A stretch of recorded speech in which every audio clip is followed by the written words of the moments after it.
पंढरीची वारी, विठ्ठल नामाचा गजर आणि भक्तीची अखंड परंपरा, महाराष्ट्राच्या मातीत रुजलेली ही वारकरी संस्कृती आता जगाच्या कानाकोपऱ्यात पोहोचत असल्याने प्रेरणादायी चित्र सध्या पाहायला मिळते. रामकृष्ण हरी माऊली. आज today we are so excited to welcome global wari in Budapest, Hungary.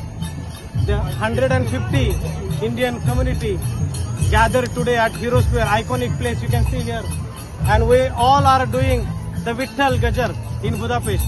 We are very happy to welcome Lord Vitthal holy feet in Budapest, and you can see the crowd, how the crowd is doing the bhajan, and all the Budapest is now feeling really Vitturayata Gajar.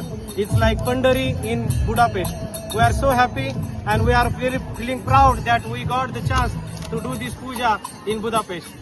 Global वारी 2026 या ऐतिहासिक उपक्रमाअंतर्गत श्री विठ्ठल रुक्मिणीच्या पवित्र पादुकांनी युरोपमधील हंगेरीची राजधानी Budapest येथे 3 दिवसांचा भक्तिमय मुक्काम पूर्ण केला असून परदेशात राहणाऱ्या भारतीयांसाठी हा सोहळा भावनिक आणि अविस्मरणीय ठरलाय.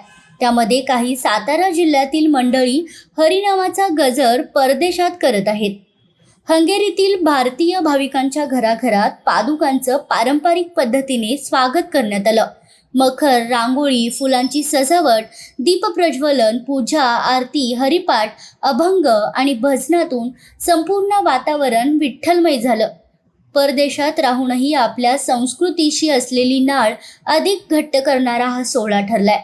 बुडापेस्ट येथील मंदिरात झालेल्या विशेष कार्यक्रमात भारतीयांसह स्थानिक नागरिकांनीही उत्स्फूर्त सहभाग घेत रामकृष्ण हरी, जय हरी विठ्ठल आणि ज्ञानोबा माऊली तुकाराम या जयघोषाने परिसर भक्तिरसात न्हाऊन निघाला.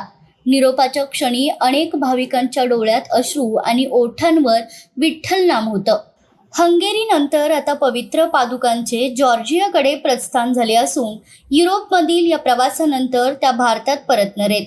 1 जुलै रोजी मुंबईत आगमन आणि त्यानंतर पुणे ते पंढरपूर पारंपरिक पायी वारीत सहभागी होत 22 जुलै रोजी लाखो वारकऱ्यांच्या उपस्थितीत आषाढी वारीचा मुख्य सोहळा पार पडणार आहे.